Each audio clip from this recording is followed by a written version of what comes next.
Hey everybody, it is our annual Toys for Tots fundraiser for the holidays. For more information on that, or to make a donation, check out the coffee page, link above my head. Hello everybody, Mac here. Welcome back to the show. So we have some classic G.I. Joe going on here today. So go ahead, leave this video a like, because today we are taking a look at a Target exclusive G.I. Joe classified series, Steeler and SHORT-FUZE.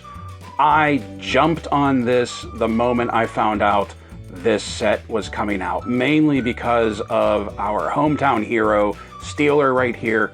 Steeler, of course, coming from the Steel City, coming from Pittsburgh, the premier original tanker of the Joes, and this name, Ralph Pulaski, is such a Pittsburgh name that, like, if you're from the area, you know exactly what I'm talking about. But this 2-pack, this helps to fill in the original line, the original wave, those original Joes that first came out.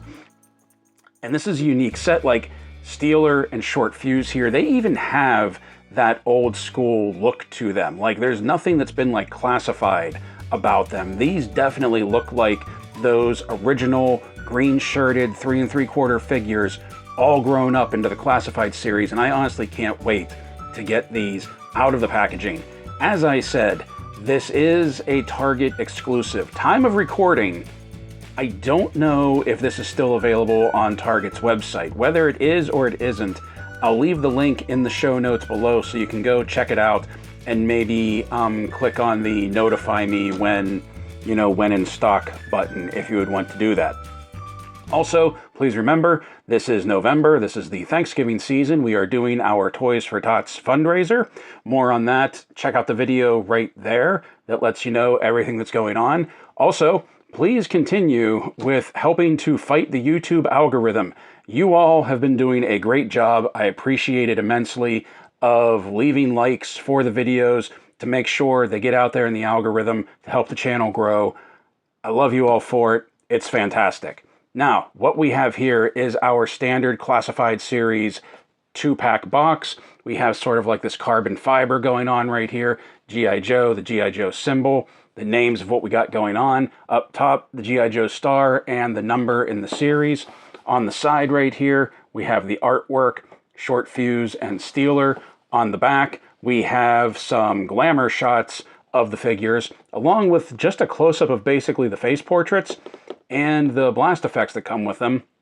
I'm guessing because these were based off of the original figures, there's really nothing like, ooh, wow, pop, to draw attention to it.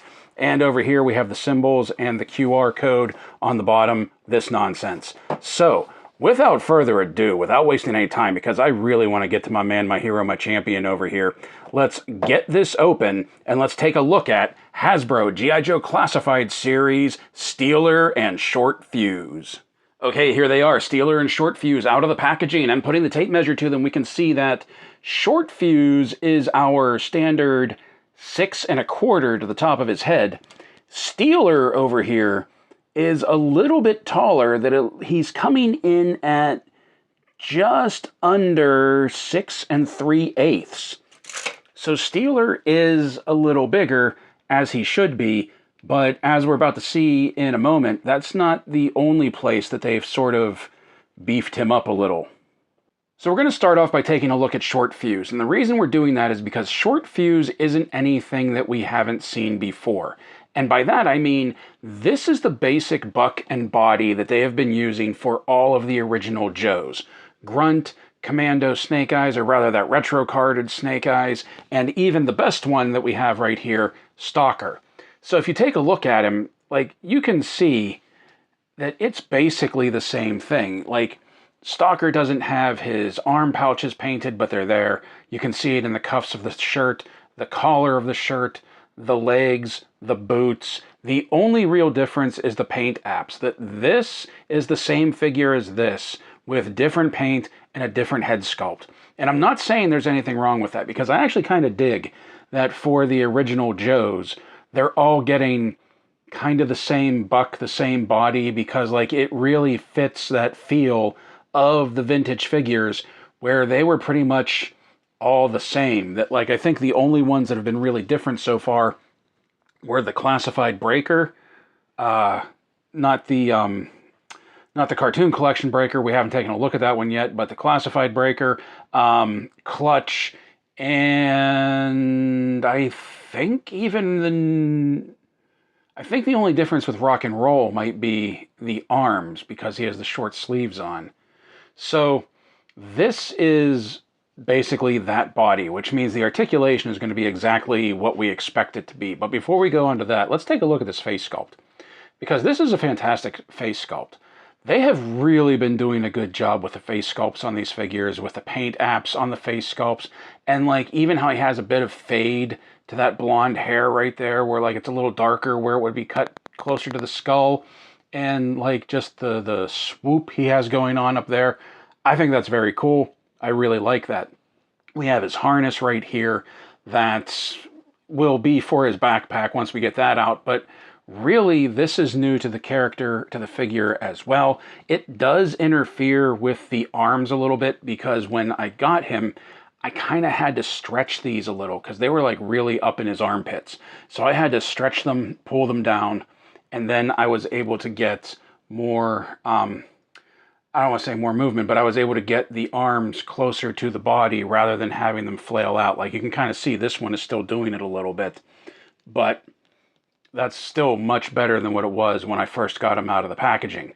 So taking a look at the face sculpt, taking a look at some of the new accessories. Also, let's take a look at the paint apps. That I really like the color scheme they have going on for SHORT-FUZE here. I mean, it's basically green like those figures were, those older figures were. But I like how we have the light green against the dark green against the brown. I think that's very cool. I like that they used brown as sort of like this highlighting color, that you have it here on his pocket and you have it here for his little walkie-talkie pouch right here, which unfortunately the walkie-talkie does not come out. That is permanent fixture in there.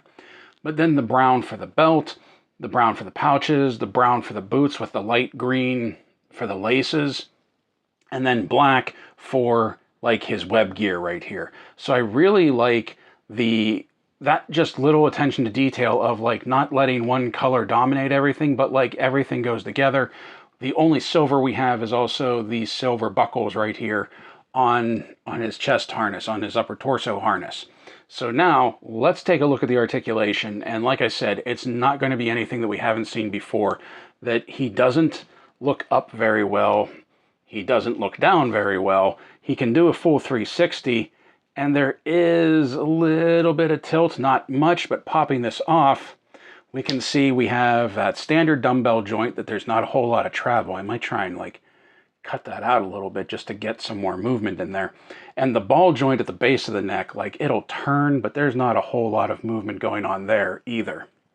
So let's pop this back on. The arms will do a full 360, has butterfly joint. Arms will come up just a little bit past 90. We have bicep swivel. We have double jointed elbows that crunch in just like we thought they would. Wrists pivot. This wrist hinges in and out. This wrist hinges, his weapon wielding hand hinges up and down. Of course, we have this big torso cut right here, so he can crunch forward very well. He can crunch back very well, especially with not having anything getting in the way. No body armor, nothing like that. We have a ball joint at the waist that we can do the twist. Not much side to side, not much front to back, basic, just turning right there. Drop down legs. We'll go out that far, a little bit over 90.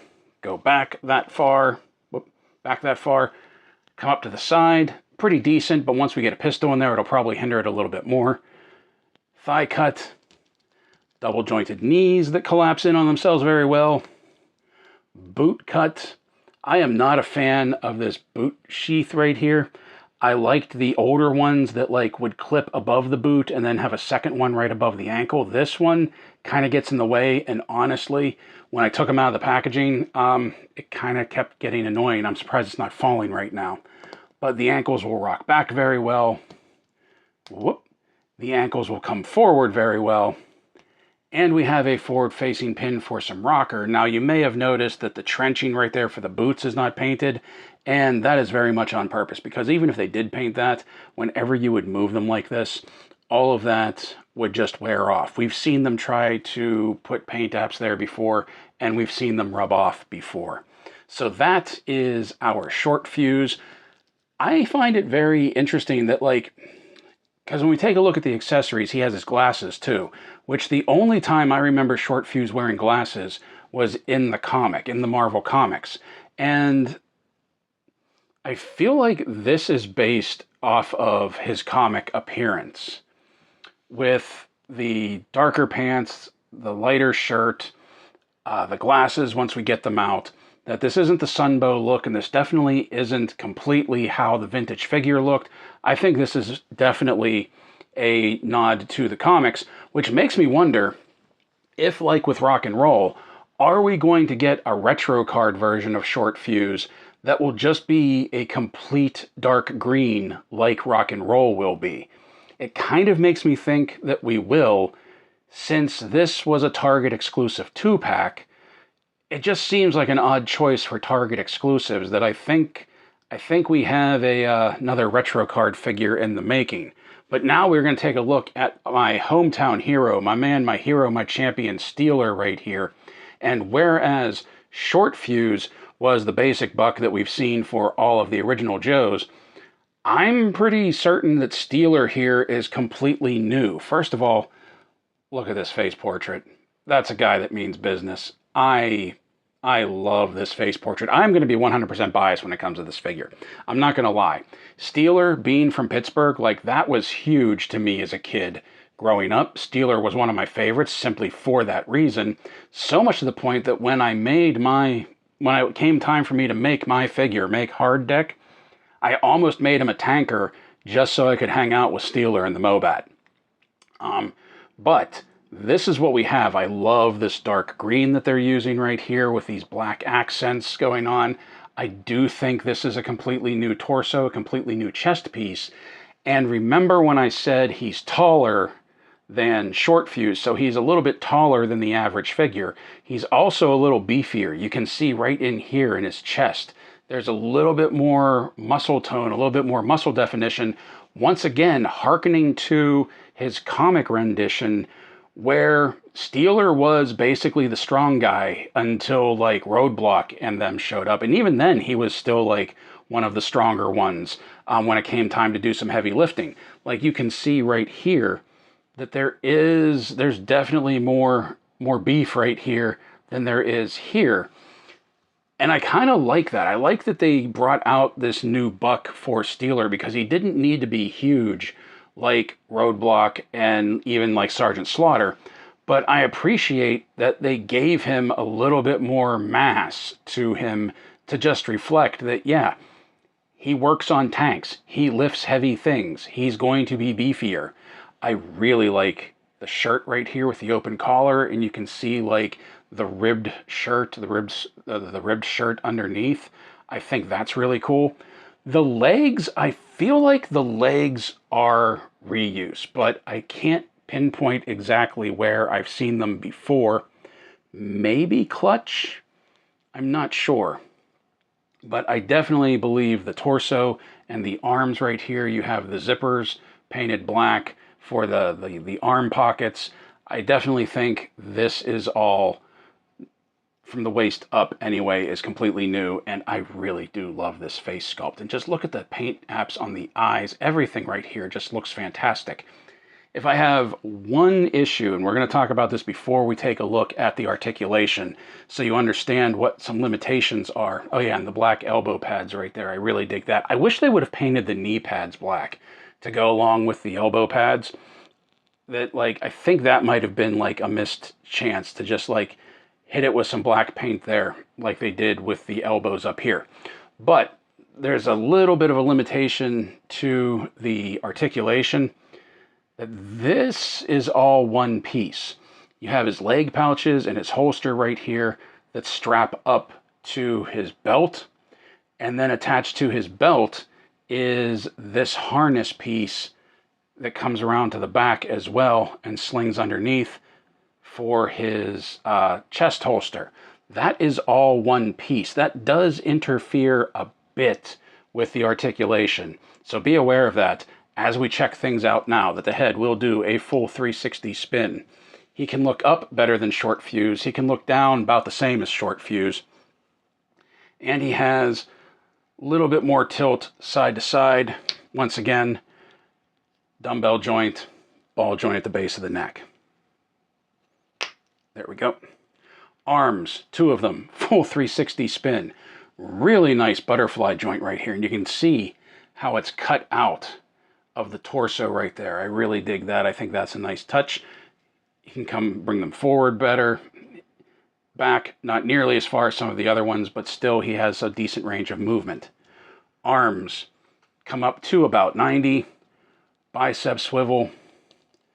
Double jointed elbows that will cave in on themselves very well. Wrists swivel. This one hinges in and out. This one hinges up and down. So that's a standard for the Joes. You can see he has that cut in there that he can crunch forward. Only about that far, not nearly as much. He can go back that far.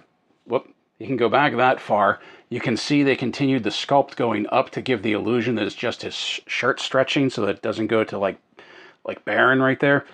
There's a little bit of stress on the belt right here, but I think it's just riding up because there is some looseness here when he cranks back. So it's not pulling tight on it, it's just bunching it up a little bit. It does hinder how far back he can go though.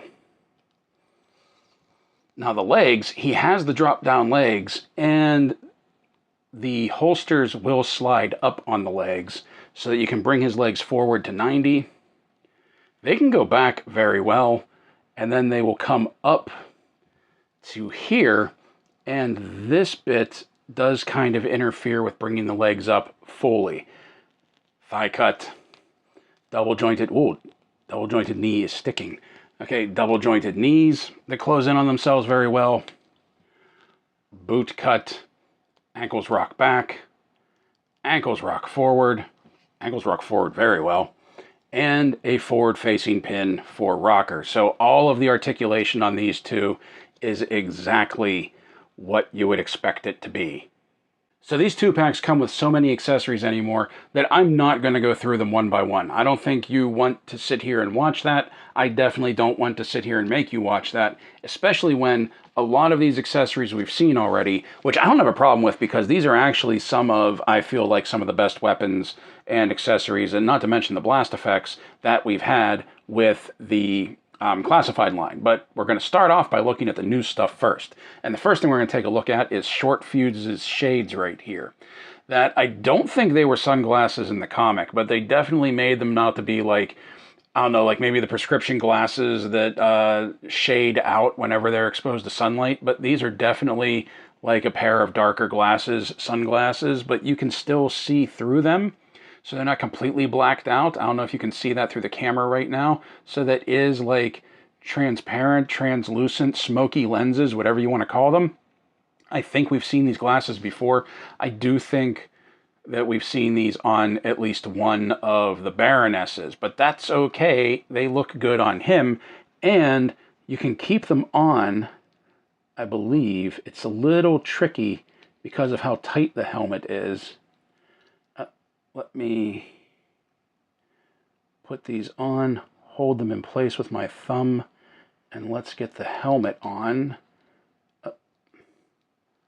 Maybe not. Hold on, let me see. Okay, no, I wasn't able to get the glasses on while he has the helmet on without the threat of maybe bending or breaking the stems or completely finger smudging the lenses. So that's something to think about, that I don't think they'll fit on while he's wearing the helmet. But let's take a look at this helmet. That I really like the look of this. Once again, we have the two-tone green that matches the rest of his uniform, the rest of his fatigues. I love the detail work that went into this helmet. That you can see he has the built-in sound suppressors right here, along with his comms, with his mic, and this big Horkin visor that comes down over. I think that looks great. We have the pouch in back that we have for some of the classified helmets. We also have this attachment piece right here that we see that used more often in Valaverse than in classified. It looks like something should be able to plug into that, but we don't have anything that would plug into that. But that's cool. I really like the look of the helmet with this, with the ear protection since he's working the mortar gun, the comms mic, and this huge visor that flips down that I know is completely impractical and probably isn't used in real life, but it looks good. And this is probably the same helmet that we have with Colonel Hawk. We haven't opened up the missile system yet to check out Colonel Hawk, but from the looks of it, I wouldn't be surprised if this is the same helmet that they use for Hawk. But that is really cool. I do like the look of him. Even with that helmet on, it kind of completes the look. And speaking of a helmet that completes the look, what would Steeler be without his rangefinder helmet here? Once again, we have a very dark green that matches the rest of him. And we have his rangefinder helmet. Now you'll notice that it doesn't stick out nearly as far as that vintage figure did. If this was like the vintage figure, it would have been way out to here. Also, that's not blacked out. I don't know if you're going to be able to see that, but that is translucent right there. Once again, smoky, just like his glasses, that you can see in there. Let me put a light on it and see if you can tell. I don't know if you can see that, but you can see his eyes through there. I don't know if it's showing up on camera. But that is very cool. Also, I really thought, especially since this has the comms mic on there, which is bent a little, I might have to heat that up to give it some more, to get it out of the way a little bit. But especially with that comms mic on there, I thought they were going to be the same helmet. But once again, this is a completely new helmet. Still has things like the ear protection right there, but you can see it's much sleeker, more conformed to his head. That they have two very different looks, but serve the same purpose. That's cool. I really like that they really went in to make sure that these were two kind of the same, but also unique figures. And of course, his rangefinders flip up, so you can check out Steeler's fantastic face sculpt right there. So we're going to set him down there for now. You saw SHORT-FUZE's glasses. Now we're going to take a look at SHORT-FUZE's mortar pack, because this is the only other truly unique item that goes with this set. I had to put the mortar in the mortar tube, because if I didn't put it there, there's no place on this pack for his single mortar to be held anywhere. He only has one mortar, and there's really no place to put it. On the vintage figure, he had a backpack that had like 3 mortars in there. It was basically the same backpack that came with Zap. Now this does have a way, this will peg into his back. Let's get this on here. Like so. It sits a little close to his helmet, but there we go. He can carry his mortar on his back, his mortar launcher on his back, and this just pops off. That closes up. And then you pull this off, stick it to the bottom, and then the legs come out like so. And there, whoop, let's move this. And there you have your mortar right there. You can angle it, whoop, set it up. I have to be honest, I looked this up before I started doing this video. I was actually surprised that mortars are still used. I thought they would have been outdated by now. And I was also surprised to find out that some of these can shoot projectiles up to like a little over 2 miles. I had no idea. I think it's cool that these still have a place. We only have one mortar shell. That was it. I was hoping we would have gotten more, or they would have done something like what they do with bow and arrow. Whenever we get like a bow and arrow set with a figure, that the quiver has a bunch of arrows molded in, but only one would pop out. I was kind of hoping they were going to do that with the backpack, or there would have been a case of like mortars, but only this one. Steeler, come on, man. But only like this one would have been removable. But it just fits in like that.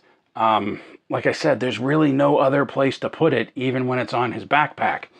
Because if you take a look at the backpack here, this harness, this frame, this flips down, and then you lock the mortar launcher into place in there for him to carry it around. These two pegs, I feel, is for the trenching tool that we have this square socket right there, much smaller on this side. And you can kind of get it in there, but also I feel like you're kind of forcing it. So I don't know if that was meant for the trenching tool or not. But then we have this other one over here and nothing to attach to it. I don't get it. So like you can have the trenching tool so you can dig in, pop that off, close that. You see we have the socket right there that this just pegs into. And then we have the handle of the mortar launcher that fits in right there. And that just pops in. And there he has his full rig. He's ready to go. So we can set that down. No place to put the glasses whenever they're not on his head. Does it make him? Yeah, that little bit. There we go. Not too back heavy. But then we also have our weapons right here. And while nothing is officially assigned to anybody, Steeler definitely has his loadout. That first of all, we have this 9mm right here. That this will go in his chest holster right here, like so. Has a little, I don't know if you saw that, but there's a little flap or a little buckle right here that just plugs in and then snaps into place like that. So that's held in there. He has a hip holster right here that I think we've seen on Law before for his Uzi, which I do remember, I seem to remember for the vintage line that he did carry an Uzi. We have the suppressor for it, but really what does he need a suppressor for? He's going to be driving a tank, so we can take that off and then we can just slip that in right there. So holsters an Uzi. Then over here we have this setup that I believe this is for the suppressor that we can work. Yeah, we can work that in right there. So we can carry the suppressor there. And then we have a dagger sheath that we have two daggers. We have one that's kind of like a K-bar right here. And then we have another one that has a bit of a bent handle to it. I don't think it matters which is which, but I think we're going to give Steeler this one. So there we go. So Steeler can be completely decked out, like so. That's cool. And then we come back to SHORT-FUZE here, that we have the other knife right here, which, by the way, I love that they painted the blades silver. They don't always do that, but like on these 2-packs, when they go all out with the accessories, I love that they paint the blades silver. So we can pop that as his boot knife down here. It's a little bit of a tight fit. Did I give him the wrong dagger? Or do I just have to turn it around? Nope. Hold on. Nope, it's supposed to go that way. Okay. There we go. I might have given him the wrong knife. We'll have to wait and see. Let's slide this down on his leg so it's below the thigh cut. Doesn't travel so high up. But then we have our sidearm holster right here. And then we have our sidearm. And I love this one. I think this one came with Recondo maybe before, where it has like the wrapped handle. I think that's really cool. This one is bored out for a blast effect. And then we have like either a laser sight or a flashlight on the bottom. This fits in the holster very nicely. And then we have 2 rifles left over. We have, oh, come on, man. That does make him a little back heavy. We have this one, which is a long rifle that I don't see that really being something he would use. But I do like that we have this piece right here. This is actually, I feel like, one of the coolest ones if it wasn't for this strap. The strap doesn't really serve any purpose. It looks kind of cool hanging, but you can't really like use it to shoulder the weapon. It does have a removable magazine. This one has a removable magazine as well. So we're just going to put this in his hand. get it in his grip. The strap also does annoyingly get in the way when you're trying to do this. One thing that I don't like about these bodies that they're using for the original Joes is that the hands are very small and very shallow. Hold on for a second. So yeah, there we go. Like, I just feel like the hands are just like, there's not enough space in here to get the handle of a weapon, and like the trigger finger doesn't come out far enough. You kind of got to stretch it. I'm not a fan of these hands. So once all of the original Joes are done, I'll actually be very happy to see this buck go away. But there we go. Like I said, it's too bad that his glasses don't fit when the helmet's on, because I do feel like that with that big Horkin visor, there is plenty of room to get his glasses on underneath that. Now, we do also have a plethora... Oh, I bent that. Or maybe it was bent coming out of the case. We do have a plethora of blast effects, and once again, these are the blast effects that we've received for numerous other things, but they also have new paint jobs to them, which I like that. It keeps it fresh. It keeps things... I mean, this one's going to be this one no matter what, so I don't know why I picked that one up. But you can see this one right here, where like this is translucent, but then the spray is like painted in. It just keeps things new, keeps things, I don't know if fresh is the right word, but it keeps them, it makes them different enough that it's not like we're getting the same thing over and over and over again. Now, before we move on to like size comparisons, there is something that I want to address, and that is that when we got Steeler here as part of a 2-pack, let alone a Target exclusive 2-pack, a lot of people resigned themselves to, we're not going to be getting a Mobat for like a HasLab or anything. And I think that's true. Because I really feel like if they're going to make a tank for a HasLab, it's going to be the Mauler. I was more of a fan of the Mobat. As a matter of fact, I never bought the Mauler because I liked the Mobat so much, mainly because it was Steeler's tank. But I do feel like the Mauler is the more iconic of the two tanks. And I think that if they're going to make a tank for G.I. Joe, it's going to be the Mobat. And if they do ever, I mean, it's going to be the Mauler. And if they ever do make the Mobat, it's going to be so far into the future, and especially with this being a Target exclusive, that they'll say, hey, if you didn't get Steeler as part of that Target exclusive 2-pack, here's a chance at Steeler with the Mobat. And he'll probably have some sort of like different paint apps, or maybe like a helmet with a larger rangefinder or something. But I do think this kind of puts the kibosh on having a Mobat HasLab for now. So a quick rundown on Steeler's weapons that I almost forgot. First of all, as we know, the magazine does not pull out of the Uzi. This was basically the first weapon that we got with Snake Eyes. This was like pretty much the first weapon we got for classified. Now, the suppressor, as you saw, does come off, but it can also attach to his Beretta right here because it has that extender piece. So you could use the suppressor on the Beretta if you wanted to. Now, none of his weapons, because they're all outies instead of innies, none of his weapons will be able to take the blast effects that come with this set, unless we put that on, and then you can put the blast effect on the suppressor. However, it's a suppressor. You wouldn't see this coming off of anything. So there is that. Also, I was right when I was trying to get the knife in his boot sheath. The curved one goes with SHORT-FUZE. That one fits in there very naturally, much easier, so that Steeler gets the straight-bladed K-bar. And now for size comparison, here they are beside Hasbro G.I. Joe Classified Series, Stalker, and Jinx. Here they are beside Hasbro Marvel Legends Taskmaster and Psylocke.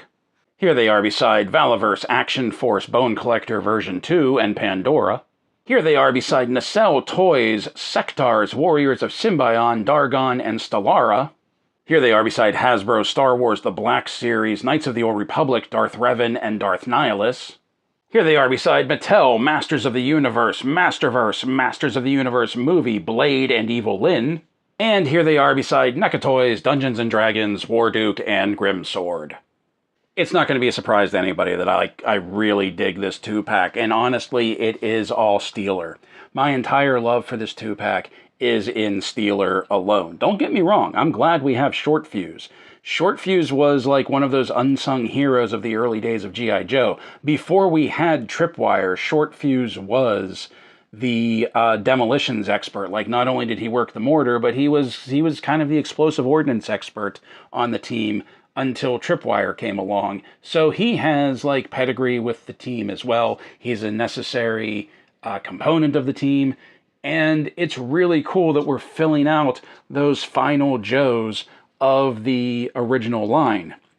Now, I think all we need is, what? We need Flash and Grand Slam. I have Colonel Hawk, we just haven't opened him yet to take a look at him. And I think that's it. Is that really it? Just those two? Because Zap is on his way as well. I think that's it. I think that's like the original roster of the team right there. That once we have all of those, I may have to... I have Commando Snake Eyes in his retro card. I don't want to open him because it just looks cool, but I may have to open him just to get all of those originals on the shelf at once. Yeah, I should probably also get the retro card Rock and Roll. I didn't get that one because I really like the classified Rock and Roll, but if we're going to have all of the originals up there, I should get that retro card Rock and Roll to go along with them. I think Steeler looks great. I know I'm completely biased in that. Like I said, hometown hero from Pittsburgh, tanker, loved the whole thing, but I think his figure looks great. I love how everything fits on him. I love just like his loadout.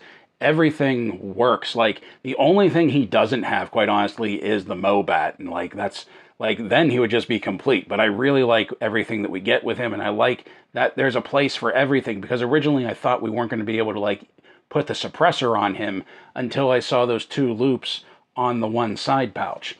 It is kind of a bummer though that we have 2 tankers in Steeler and CoverGirl and still no tank. SHORT-FUZE is very cool as well. I do wish the mortar launcher was a little bit of a better setup with that backpack. I wish we had more mortars rather than just one. That doesn't make any sense to me, even if it was just a backpack with mortars that didn't pop out, that they were just like molded in there and we only had the one loose one. The trenching tool is cool. The only thing I can think that they would put that in there for, and yeah, actually now that I think about it, it's an obvious add-on, because he would need it to like dig in. Like, he might make like a little mini foxhole, dig himself a little mini foxhole or something just to stay low, like out of the line of fire while he's lobbing ordnance, 2 miles away. I love that they have that old school vibe to them. Like, I will be the first to admit that like, I really like the classified looks, the updated looks of a lot of these figures.